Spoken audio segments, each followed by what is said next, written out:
So, happy birthday to Gene Durso. We're supposed to be what's going on. That's not quite happening. So, well, maybe next year. We'll see. But from there, good. I see my guest has joined in here, so that's good. So let's get started, guys. So welcome to my third episode of the Durso Dispatch, proudly presented to you by the Kelly Brush Foundation. I am your host, Greg Durso, and Program Director at the KBF. If you missed the first two episodes, they are on our Facebook page, so the Kelly Brush Foundation Facebook page. They're posted on there and there for your viewing pleasure. I know you don't want to miss them, so please watch them because they're so amazing. We had two awesome guests on so far, so please watch that. Each week, I'll be on here with the guests where we'll discuss, get to meet some of our grant recipients as well as some people in the adaptive sports world and talk about the current scope of their life, things that they're doing in this alternate reality, interesting things they've done in the past and they continue to do in the future. But most importantly, guys, it's to introduce them to you as a great resource for the future. So without further ado, let's get started here. So my next guest is quite the adaptive athlete and one who pushes the boundaries for sure. He has climbed up with just his arms and got first dibs down his first monoski descent down the Bloody Couloir in the Eastern Sierras. There's a whole documentary on it, and he did a TED Talk on it as well, which is pretty incredible. He's also an adaptive surfer and now has started his own YouTube channel called The Unpavement, vlogging his adaptive mountain biking adventures. So without further ado, let's see if we can get Jeremy on here. Jeremy McGhee, let's get you on here. Let's figure this out. It always takes a second. We'll make it happen. Ready? All right. Should work. Boom. Hello? You're on. Hello, does this work? I love this right now. So My first time, man. This is your first time Instagram Live. How does it feel? I'm a little nervous. No, I'm not nervous. I mean, people have been calling this podcast, right? People have been calling this TV show life-changing, so you should be honored to be on here right now. I like what you said, your viewing pleasure. You like that? Because, I mean, everyone wants to see you. You're better looking than I am, so. I don't know about that. So how's it going? I've actually never met Jeremy before. This is our first time actually talking, and I know. I'm super excited for this. Cup of coffee. Here it is. So where are you these days? Where are you living? I live in North County, coastal San Diego. Yeah? Is it beautiful out right now? No, it's May gray.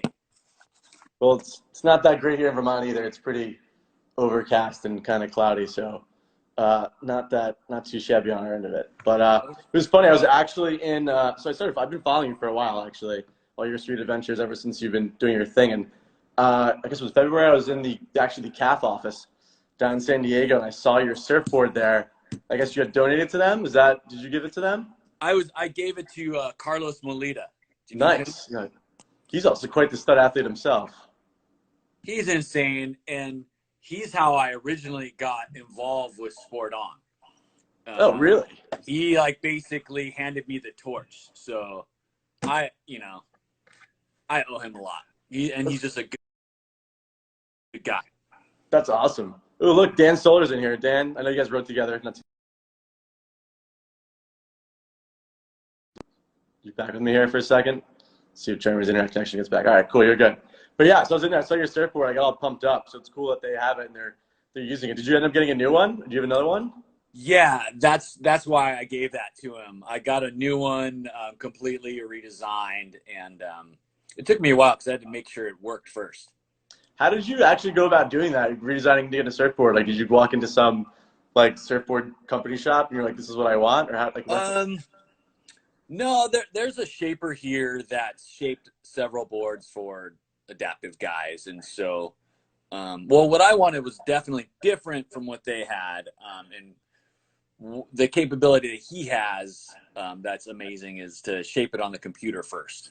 That's pretty ridiculous. So we sat down on the computer several sessions before we actually went to the machine. Do you call it a wave ski? Adaptive surf? What do you when you go to them? What do you? I mean, I call it my surfboard, but yeah, it's technically it's a adaptive wave ski. Yeah. That's so awesome. I mean, would they do this for anybody else, or is it just kind of like a custom thing for you?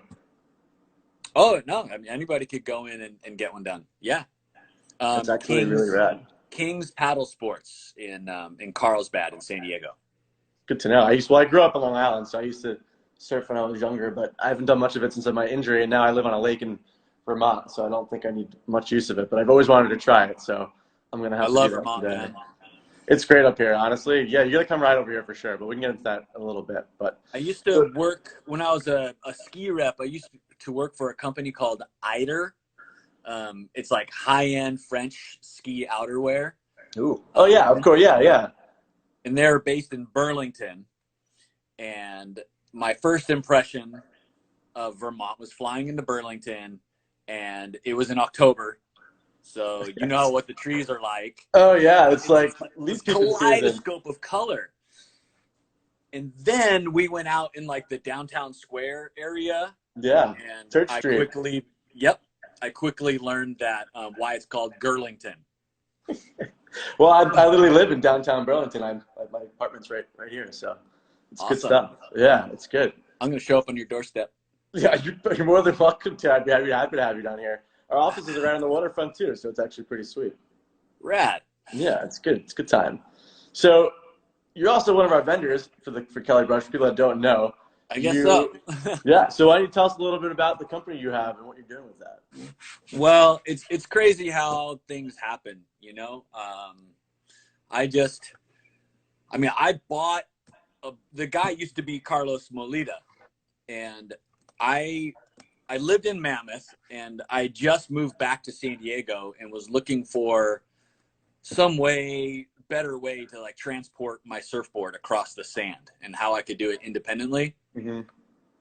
And I was just, Googling like off-road wheelchairs and stuff like that. And I saw a picture of this bike. And until this bike, it was either full suspension or a drivetrain. Yeah. It was, there was the one-off bike, which could climb anything but zero suspension. Right. And then there was the downhill four-wheelers. The downhill four-wheelers, which are awesome, like so much suspension. You could jump off rocks, but your friends got to push you around and exactly relegated to the bike park, So this was like the first bike with full suspension and a drivetrain. I was like, holy crap. So I remember just calling Carlos, and I got a grant from the Challenge Athletes Foundation. I had a friend help me out, save my own money, and I bought that bike like full price, full retail back in the day. And took it on a lot of adventures and just got a lot of attention on it. And so much attention that the manufacturer asked me if I would, be a dealer. Sure. I was sending them, tons of people were asking me, how do I get one too? So yeah. So that's how it all started. And then what was that like? I was just looking at videos from back then. That was that old Sport on bike was interesting looking too. It's totally different than what it looks like now. Yeah, I kind of miss it. It's just beautiful. That was 6 years ago. Wow. And so things have evolved. Carlos has pretty much retired from sales and has passed the torch. And so it's been just like side gig, just like a side thing. So good. Are you the exclusive dealer for them? Right now, yes. That's so awesome. It really is. I know. Yeah, a lot of our grant recipients that go obviously want to start mountain biking, and there's a few options, right? You got like Last Share, you got Reactive Adaptations, Sport On, maybe Madeline's probably making, the Italian company's making like a mountain bike. There's really not that many out there. Too. Yeah. They're cool, but I mean it's awesome. I know so many grant recipients come through you, go through your company at the bikes, and they're also pumped and stoked. So thank you for doing what you're doing on that end of it. So getting more people out there. Hey man, I am a gear whore. I love gear. I love talking about gear. I love bikes. I love talking about bike parts and upgrades and everything. People hit me up. I'm like, yeah, let's talk about gear. Exactly. That's all I want to do all day long anyway, too. So I hear you with that one. But yeah, so I mean, how are you staying active like right now, like safely with all this stuff going on? Like, do you like a routine or what you're trying to do? I mean, you still biking at all? Routine's a key word for that. That's what's getting me through it right now. Well, one, my life hasn't changed all that much with this. Life of a YouTuber is not all that glamorous. It's computer time. That's why the blue blockers, because I'm just on the computer like all day. Do they work? Side note, quick. I don't know. Sure. It was like an extra $5. I'm like, okay, I should probably add that since I'm on the computer so much. Looks cool. So, I mean, I'm on the computer. I mean, yesterday was 13 hours. Ooh. Well, no, that was an all computer time because I was shooting like a studio shot for my video today, which hopefully I can finish after we hang up. Yeah, I'm excited to do that. So it wasn't all computer; it was like camera time. But 13 hours in the office yesterday. Today I'll probably be about the same because I really want to get this video done today. But having a routine to stay active is really key because the options are not fun, right now.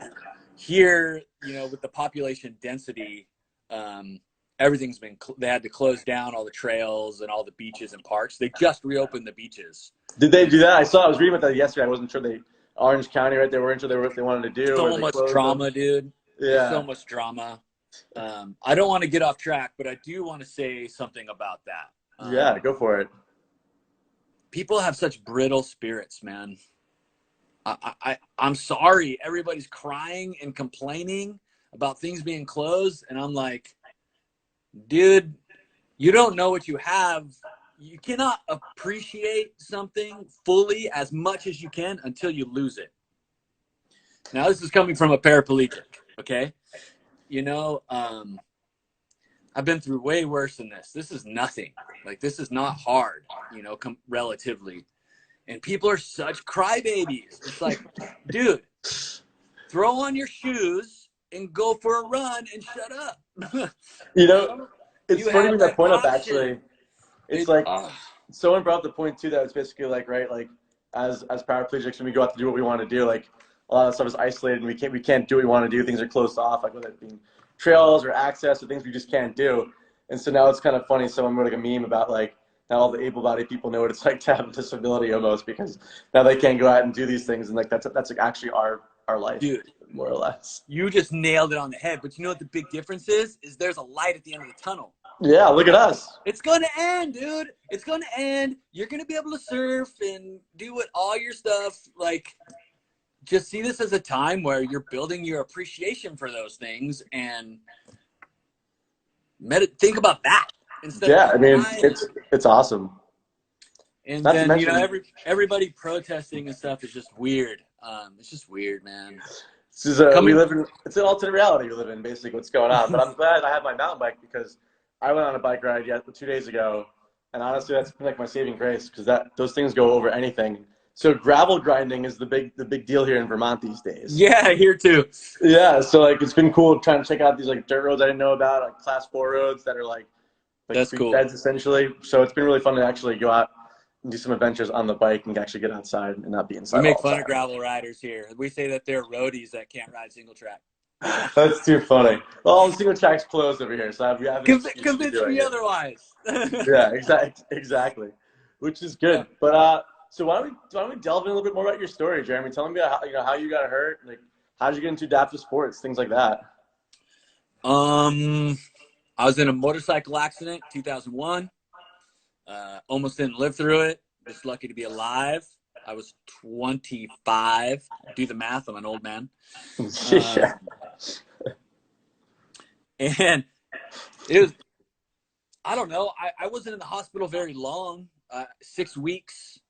And I bought a set of hand controls for my Forerunner off a homeless guy in the street. Oh my God.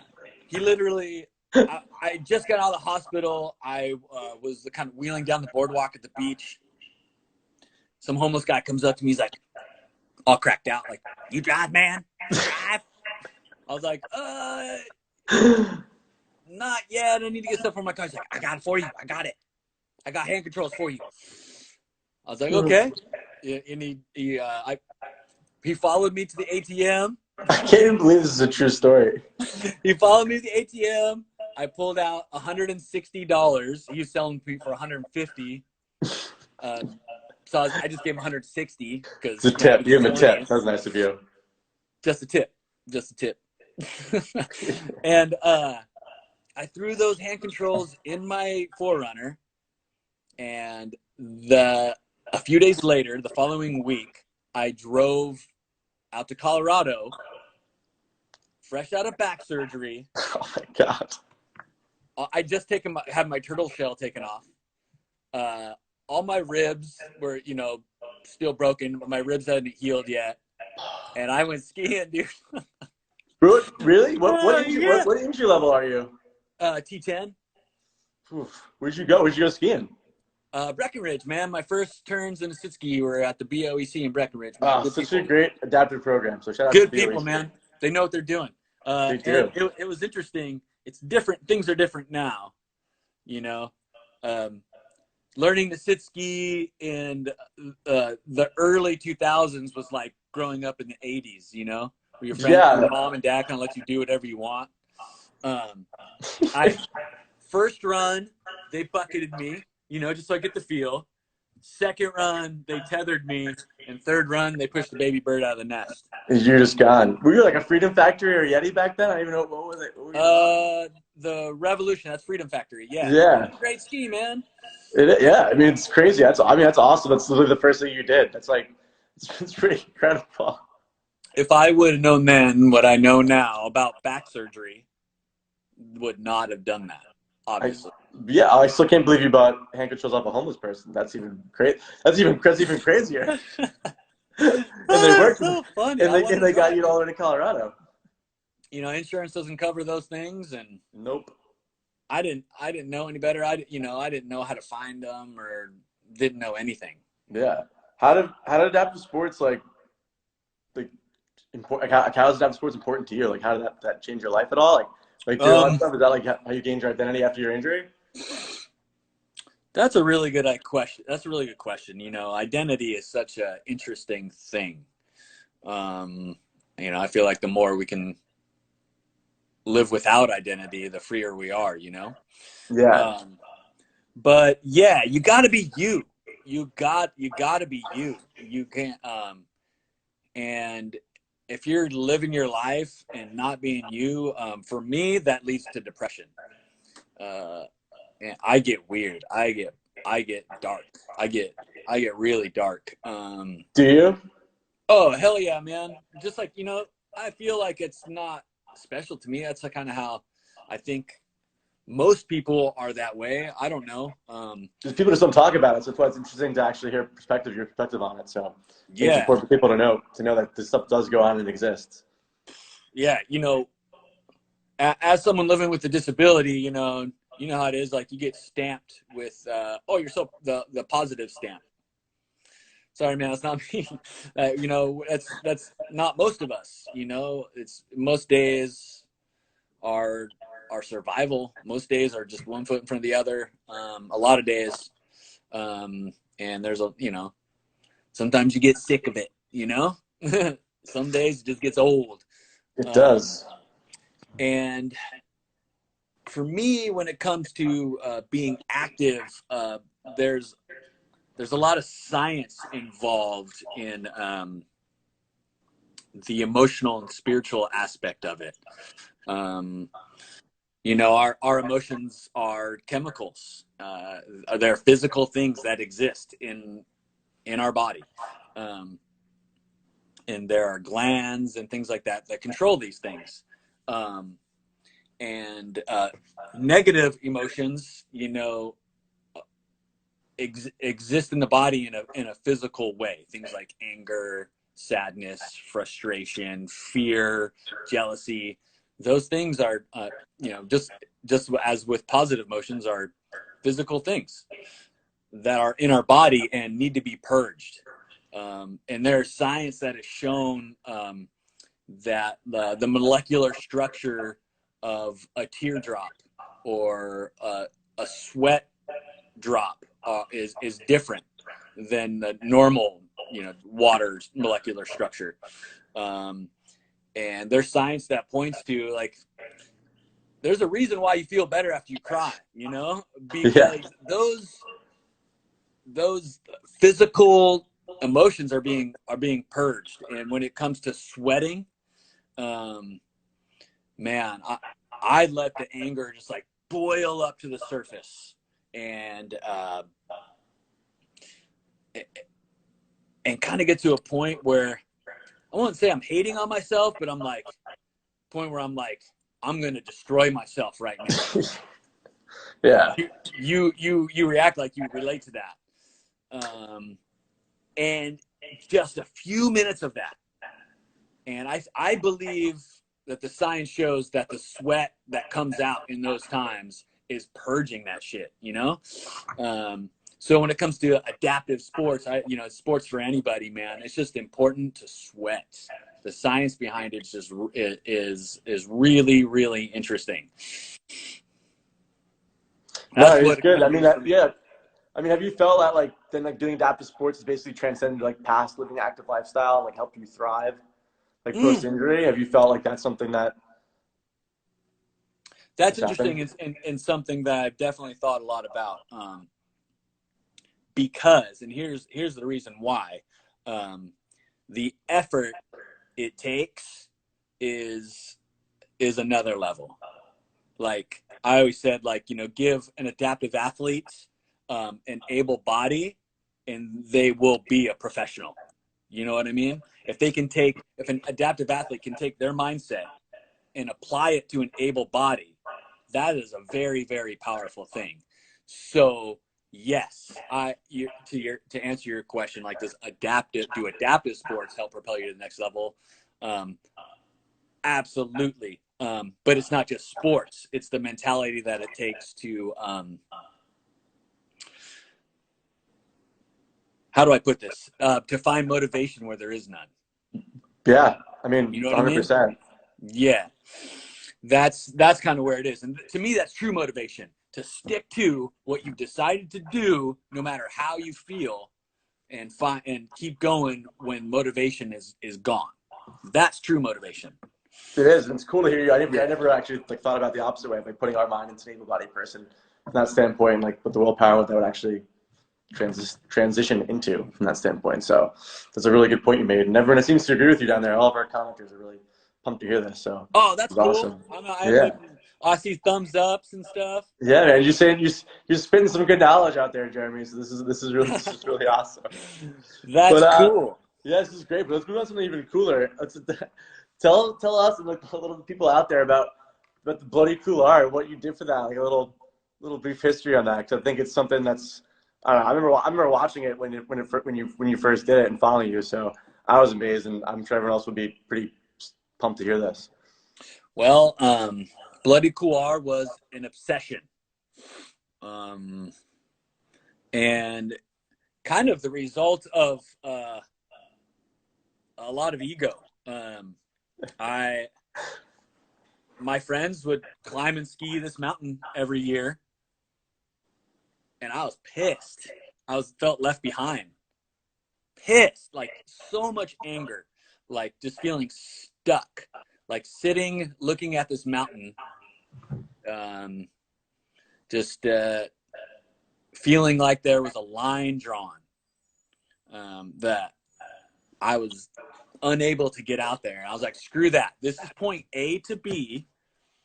Like, I can get out of my chair and scoot on the floor and get over to my couch over there, you know? Mm-hmm. This is point A to B, and it's just a matter of figuring it out. So that's kind of how Bloody Couloir happened. And I was just obsessed and determined, and maybe to a point of fault, because my body is not the same after that. Really? Yeah, I ended up in the hospital that night, on an IV for dehydration and exhaustion. I don't even remember going to the hospital. But I woke up. I remember waking up. There's all these bright lights. I'm like, and I realized where I was. I'm like, okay, that's cool. This is all right. I'm all right with it, because this means I pushed myself as hard as I could. That's wild. But yeah, I mean, how did you logistically come up with this stuff? Obviously, right? It's hard to like A, find people to like help you out and do this, and then B, like figure out how you were going to get to the top of that. So why don't you share like how you actually came up with this idea of how to get to the top and even get up there? Yeah, that was a whole process over months. I moved back to Mammoth temporarily to do this. The mountain was gracious enough to put me up in employee housing for free, like sponsored my housing, which was huge. Mammoth Mountain is just, they're just good people. And then I printed up a piece of paper with a picture of myself skiing, and I said, "Hey, look, I'm a paraplegic, and I want to climb this mountain. Please call me if you want to help me." And I did little tear-offs. You literally put a flyer out, like missing dog, like full here. Yeah, and I put it up in the ski patrol room. Oh, that's genius. I'm going to start doing that around Burlington. Hey, look, I'm a paraplegic, and if you want to date me, I'm just kidding. I want to go skinning. I want to go climb some mountains over here. Yeah, man. No, seriously. I'm putting my flyers up now. There you go. Put up flyers. And Jeff Fox. For all you guys listening, follow at Fox on a Rock. Fox on a Rock. It's a good handle. He's super talented. Not only is he like an amazing athlete, but he's a professional photographer and climber, and probably one of the best people on the entire planet. That's awesome. He answered my call. Well, he called me. He literally answered your call. Me, yeah. And I get this, call from a number that I didn't recognize from the Bay Area phone number, and he's like, "Hey, look." And we had actually met a couple of years prior riding the bike park, but we had full face helmets on and stuff. And yeah, no idea what he looked like. Yeah, I'd never seen his face, and but he gives me shit all the time. Like, hey, I say that's how we met, from the ski patrol flyer. He's like, yeah, no, we actually met before that. Yeah, I'm sure he gets mad at you every time you say me. that. Yeah, he called, but he was not the climber. One of the climbers that actually ended up taking me up. He ended up having a last minute trip to Israel of all places. All right, promised land. The promised land. But he made the connection with Charlie Barrett and Matt Waugh, who are the pro climbers that ended up taking me up there. And but what's crazy is we're all really, really good friends. But Jeff Fox has become like my boy. That's awesome. Quick shout out to Craig Blanchard. He just says hello in here, by the way. Oh, what's up, Craig? Yeah. Great. So just real quick, tell everyone how you got up the mountain. What you actually did to do that. It was like a whole process of trying to figure out the system, but what we came up with, which was the best. And if I ever did it again, I love your face. I used to say that I'll do it again, but dude, the way my body is now, I don't think my body could handle it now. But what we came up with at the time, which would be done better now, was I laid prone in a plastic kid's sled, which we lined with like foam to insulate it and like an insulating blanket. And I strapped into it, and we attached like handlebars to a Jumar ascender, and I would crank pull-ups like up a rope that was anchored, and I kind of held the bar like this and would switch my grip like this. And but then the thing is I wanted to be able to focus on just one motion, because with the Jumar you have to pull and then you have to feed the rope through. Right. And so we wanted to eliminate having to feed the rope through. So we used what's called a mini traction. And if anyone that's listening is a climber, you know what that piece of gear is. So if there's tension on the bottom of the rope, it will pull through. So we had to have basically a guy who was kind of like my right-hand man who held on to the bottom of the rope And if there's tension on the bottom of the rope and I just pulled, it would feed through. It would So yeah, through so you make sure there's no slack on you, so you pull yourself all the way up. Exactly. And so you now, did what, like 1,000 pull-ups to get up there? Who knows? It was 3,000 vertical but low angle. So there's tons of friction and it was like sticky, slushy snow. So who knows? Now, it is important to know that it was impossible to do it under my own power. There was no way. We tried in practice, and if you watch the documentary film, you see it's just there's no way. So what the guys did was give me a belay assist with it'd be one guy with their body weight leaning against the rope, right?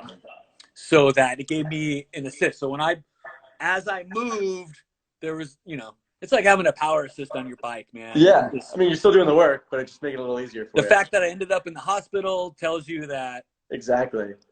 It was like the max effort possible. So, and the gnarly thing about that though was that meant these guys had to hike this couloir twice. So they hike up and then set the line, the belay assist, and then have to hike back up again. That's gnarly, man. It wasn't just me out on this mountain. Nah, it's so awesome having that like support, man. Like having people do that for you. I remember like during my Ironman training, like just like having people that would always just ride with me. Like I try to go on these like 200, 100-mile bike rides, and it was like 4 different people doing like different sections with me. That way, like to have that. So having that support for you must have been just awesome having that, like logistically. So that's awesome. Oh man, it's such a validating feeling to having a dream and an obsession and have a crew of people like dedicating their time, their bodies, their effort to make it a reality. It's crazy. It's crazy. It really is. So then you get up there, you eat this your crushed up peanut butter jelly sandwich that you had stuffed in your pocket, and then you actually now you actually ski down this like 45 at least plus degree angle couloir. Yeah, man. 3,000 vertical feet.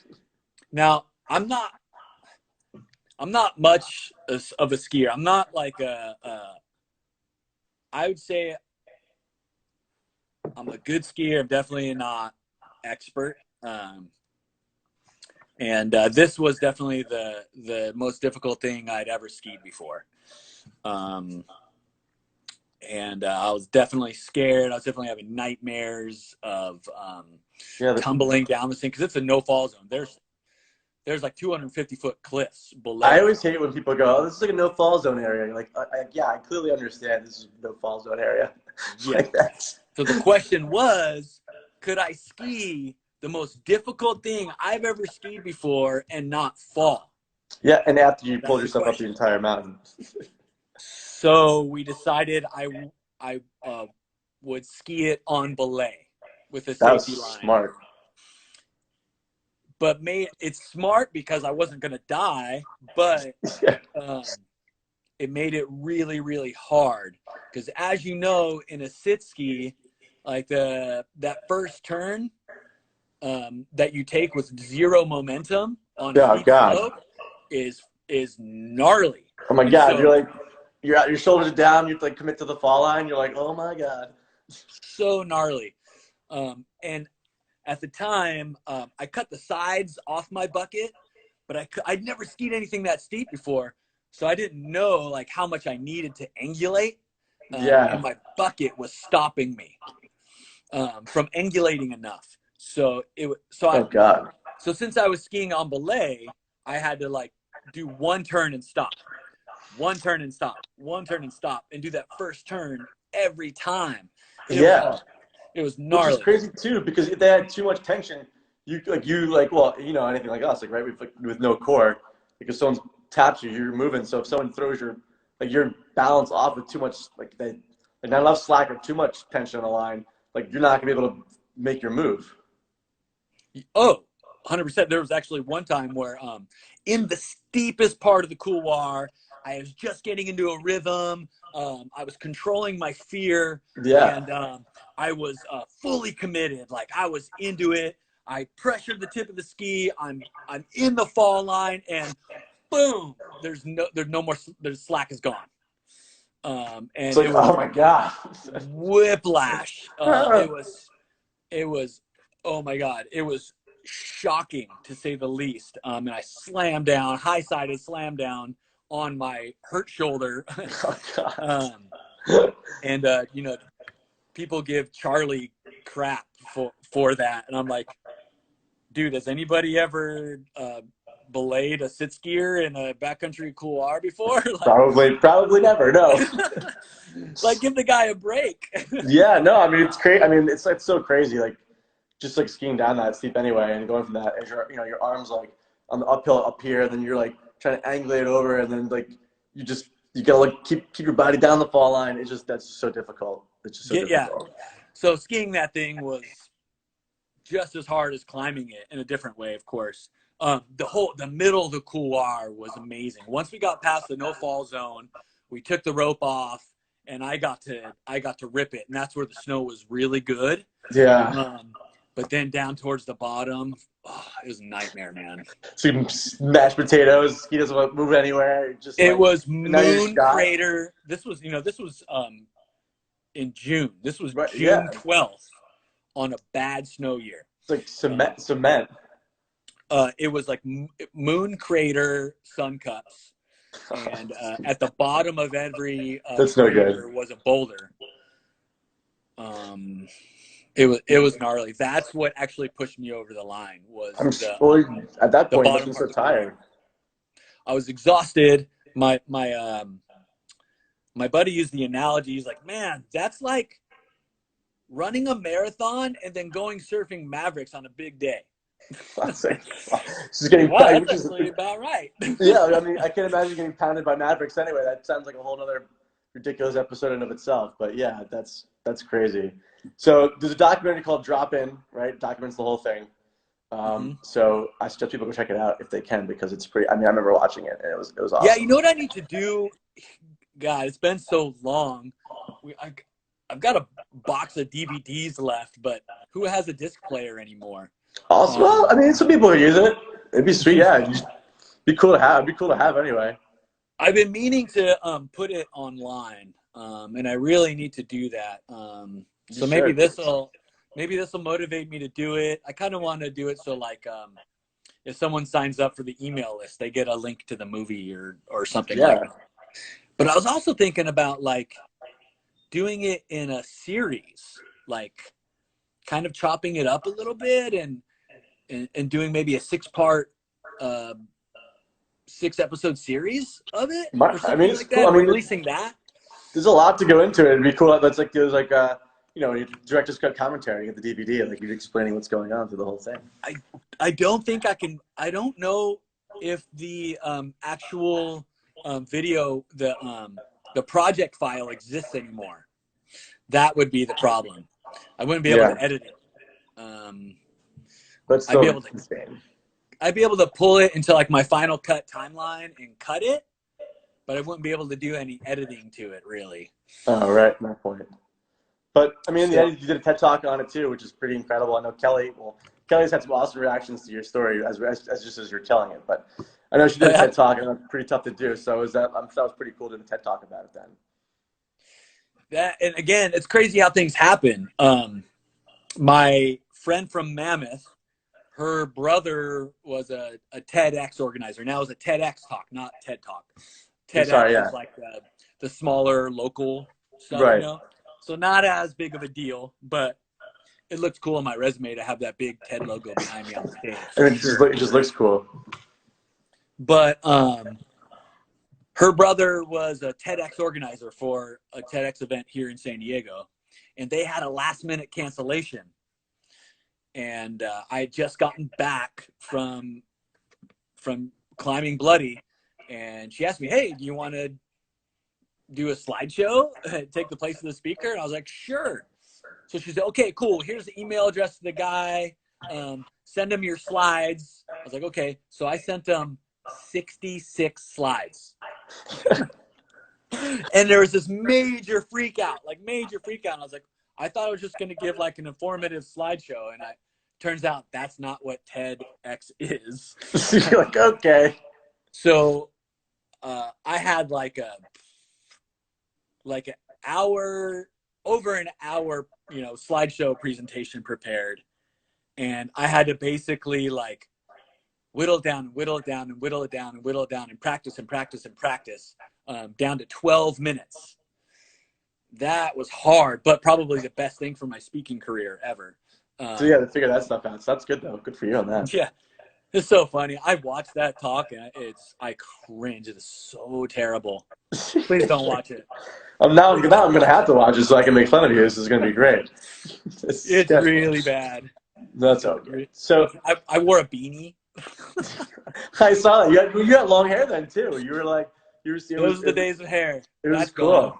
That hair's gone. It's all good. So you do this, right? So now you transition to what you're doing now, called making basically your own YouTube channel called The Unpavement. Yeah. Basically vlogging your mountain bike adventures. How did you get into that? For number one, I know I think I do some pretty cool things, but I'm not very one for like showing that off like on the internet or like on YouTube. So how tough is it for you to like actually put yourself out there and be like, listen, I think this is really cool, so work. Like, did you feel like there was a need for it? Like, you wanted to do? Like, how hard was that? And kind of tell them what the Unpavement actually is and what you're doing. That's a lot of questions in one. I know. I try. Yes, there's a need for it. Yes, I struggle with putting myself out there. That's probably the hardest part. I'm actually a very private person. And putting myself out there is a constant thing.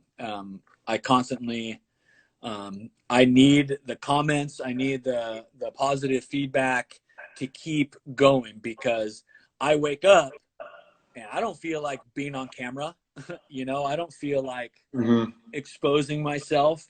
And I actually got a thumbs down on one of my recent videos. And oh my God, it destroyed me. So angry. It destroyed me. But you know what? I look at my friends, my YouTube friends that are big time, and dude, they have so many thumbs downs and so many just dumb comments. And I'm like, dude, when you start getting thumbs downs, thumbs downs, just down thumbs. Just do the other down thumbs, man. Down thumbs. That shows that you made it. That's true. It shows that you made it. Yeah, guys, please give me all thumbs down because I want to keep doing this show. So that's why you're watching it. No, it's gonna send me into a spiral of depression. No. So yeah, and again, it's just how things happen, man. So I got this bike, this really, really cool bike, full suspension with a drivetrain, taking it on adventures, and as cool as life in a wheelchair is relegated to the pavement. This thing that I'm sitting in doesn't go in dirt very well. Does not. But this bike does. This bike allows me to have a relationship with nature. Machines. Which is a big deal, man. A big deal. That feeling of stuck is a lot less with this bike. But as cool as it is limited. And I started getting into trouble with that thing. Some pretty precarious and gnarly situations. Yes. By myself out on, riding a road hand cycle is one thing. There's tons of people around. There's always, you can always call someone to drive up and help you or whatever. Out on the trail, it's different. That's for sure. It's a whole other animal, and I quickly learned that it's dangerous. I had some not cool, not fun situations out there, man. That's scary. Even just not dangerous, just a lot of work where, okay, I have to get out of my bike and turn it around on single track. Yeah, that's a whole thing that you never think about. That's gnarly. Yeah, and if it's off camber and you've got nowhere to put anything else, you actually turtle over on your back and you're just like, oh, got to de-strap, flip the bike over. The bike weighs like 70 pounds. It's difficult. Awkward. Like if you had like a second person view filming me, or if you were there, You'd be like, oh my God, this is grotesque. The way he's bending himself and pulling his bike over the top of him. It's But it's like, contortionist. it's guerrilla warfare, you know? It's survival. Oh, Ethan Kruger. Nice. What's up, you slut? Family show, everybody. You have been there. You know the drill. You know it. I do. Man. So it's cool. So you start doing these YouTube vlogs, which are awesome. So actually, I want to get Cushcore for my bike. Actually, so that was cool. Put that in. Oh here. yeah, Cushcore. I give you a discount code. Lifesaver. Oh, good to know. Yeah, I'm like really pumped on that. And before you install it, watch my video on installing it. I was like, I can't believe you actually did it yourself, which is also. And they just came out with a custom bead dropper. Did they? The tool for dropping the bead in, dude. It's amazing. Get that too. That's good to know. Yeah, I'm in for that. Now, Cushcore is super controversial because putting a tube in, if you do have an unrepairable flat, is a major deal if you've got a Cushcore in. But the insert is the equivalent of about 8 psi. Okay. So you can ride on it, you know. So if you don't have like crazy far to go, you're not necessarily going to destroy your rim if you ride on right out of it. You're going to destroy the Cushcore and need to get a new one. But your chances of getting a flat if you install it correctly, I got to knock on wood after I say this, but I've never had a flat since I started running Cushcore. I'm going to knock on wood. That's awesome. It's good. Yeah, right. I just knocked on wood. So you're doing the unpavement scene, you're doing these video vlogs, and now you partner with Trailforks. People don't know what Trailforks is. It's a huge mountain bike app, which basically has every trail system, like what seems like known to man, on the app itself. And basically, it has like up to date ratings on like difficulty of the trails, like the trail conditions, that stuff. And obviously, for us in the adapter world, we single track is not really like feasible sometimes. Bench cuts, off camber, obstacles in the road, trees down, rocks, things like that. So we can't just ride every trail. So you decided, and you partnered with Trailforks to start doing an adaptive, actually mountain bike trail rating system. Is that right? Yeah. So let me back up. Yeah. I really want to talk about Trailforks because they're awesome. So getting into trouble out there on the trail. I've even been helicoptered out before. Yikes. So stuck, it's just terrible. And I do a lot of public speaking, and I would travel with my bike to do these speaking gigs. And I'm in these areas that I'm unfamiliar with my bike. I want to ride, And so, I go to the local bike shop. I do my research. Where can I ride? Where can I ride safely? And nobody knows. Nobody knows. The information just doesn't exist. Nope. And someone, say like I'm talking to a guy at the bike shop, and they're like, well, this trail might be okay, but they don't know. Nope. I've been sent down trails that I almost died on, that were recommended to me by a local, and then I've been told trails are absolutely no go, and no problem. Dude, you like rip through. No problem. Hey, dude, big rocks don't stop me. So I called up Trailforks. I was like, hey, look, what do you guys think about, having this information, documenting trails for weirdos like us. Weirdos. So that we can use the app like anybody else, And they were like, hell yeah, let's do it. But they weren't ready to like jump in bed with me. Right away. They're like, hey, let's just keep it separate. So they made me an ambassador, like gave me a login, which I've done with a few other guys. Ethan Kruger is one of them. Right. And they're like, well, just link to your stuff. Like start a blog and link to it, and like put information in and update it. That's the cool thing about Trailforks is it's big data. It's user data. And that's the difference, and that's the beauty of it. It's constantly gaining data, and it's a beautiful, beautiful thing. So what their request was that the rating system be very simple, Right. like over simple, something that's going to be duplicatable across every platform. And to not reinvent the wheel, to not provide information that already exists, in another way. So the rating system is actually controversial in the adaptive mountain bike world.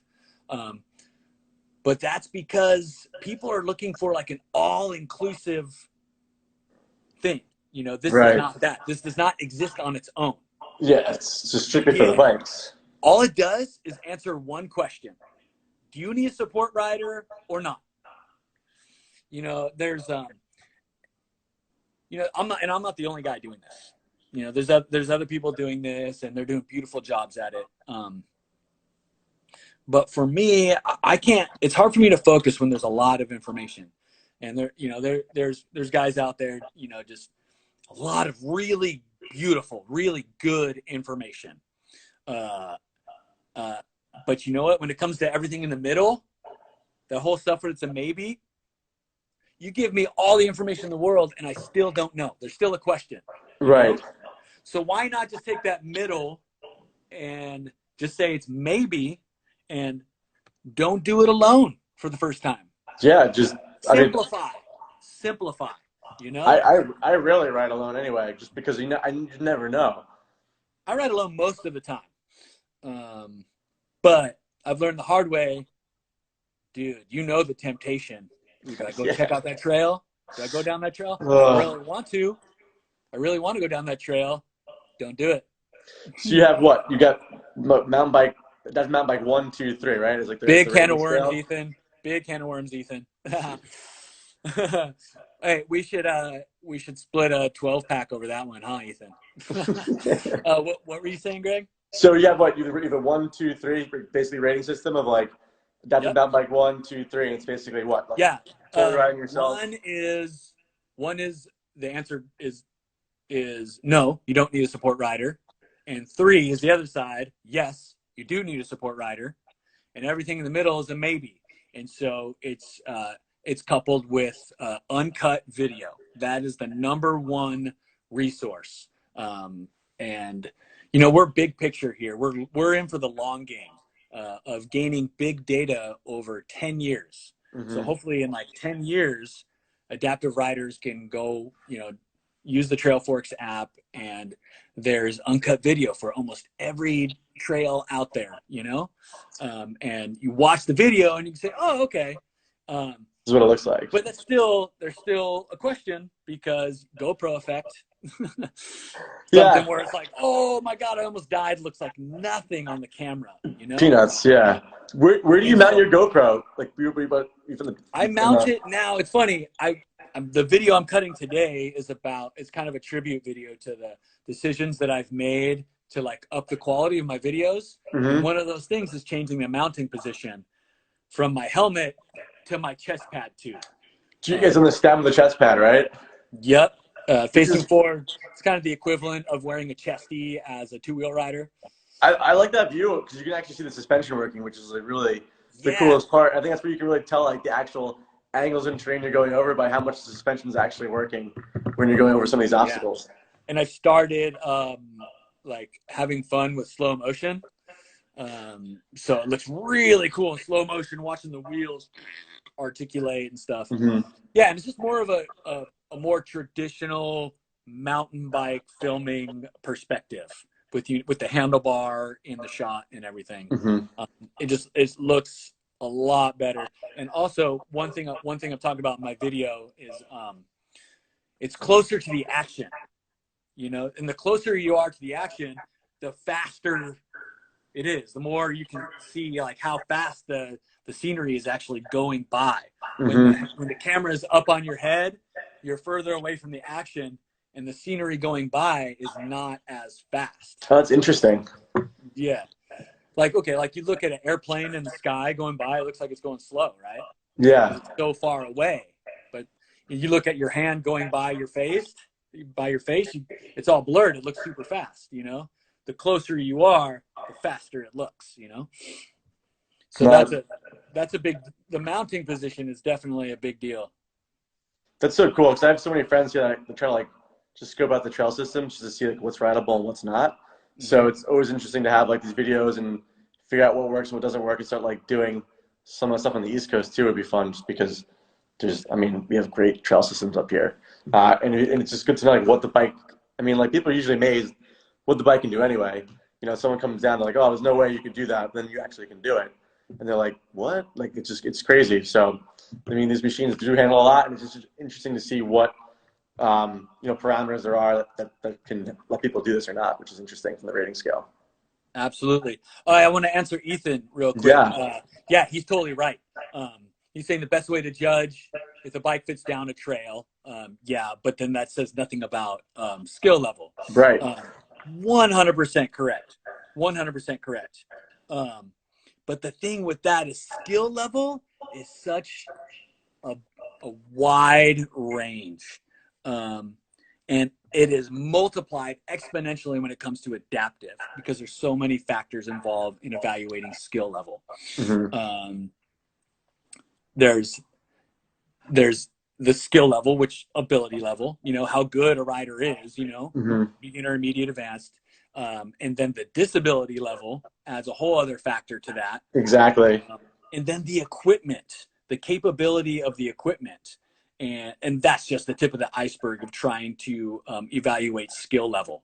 Well, it's like another 3-hour conversation. Yeah. So, and that information maybe not applied to adaptive, but applied in general already exists. Mm-hmm. Green, blue, black, difficulty level, you know, things like that.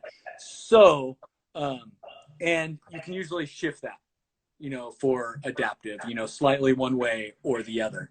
But instead of trying to hit the curve and hit the masses on the skill level part, why not just not and just answer one question and then let it be up to that person to do their diligent research on the topo profile, on the technicality of a trail, watch the video, and just not go down it without somebody.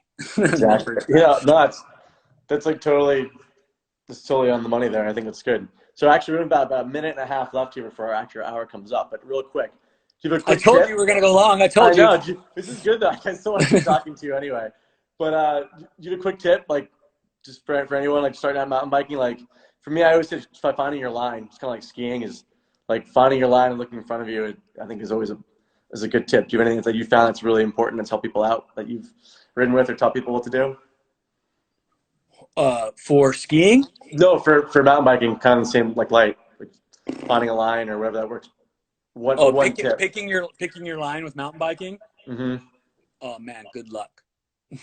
Because with a 3-wheel bike, you're actually, instead of picking one line, you're picking 3, which is just crazy. It's crazy, There's right? so much going on. There's so much going on. Picking 3 lines. I kind of like pick 2 lines and let my back wheel figure it out sometimes. And thank God the thing has tons of suspension because I'm just a meathead and I just like muscle through stuff. I love it. Yeah. What's the advice? The phrase that Mammoth Mountain uses is scope it, lap it, own it. Scope it out, like check it out, lap it, you know, session it over and over and over again, and then send it, you know. Yeah. Don't just send it on the first time. Perfect. We got 8 seconds, so I want to say, hey, thanks for joining us, Jeremy. Thank you for being on here with me. This is awesome, guys, and I'll see you guys next week. This has been awesome. Leave some comments, please.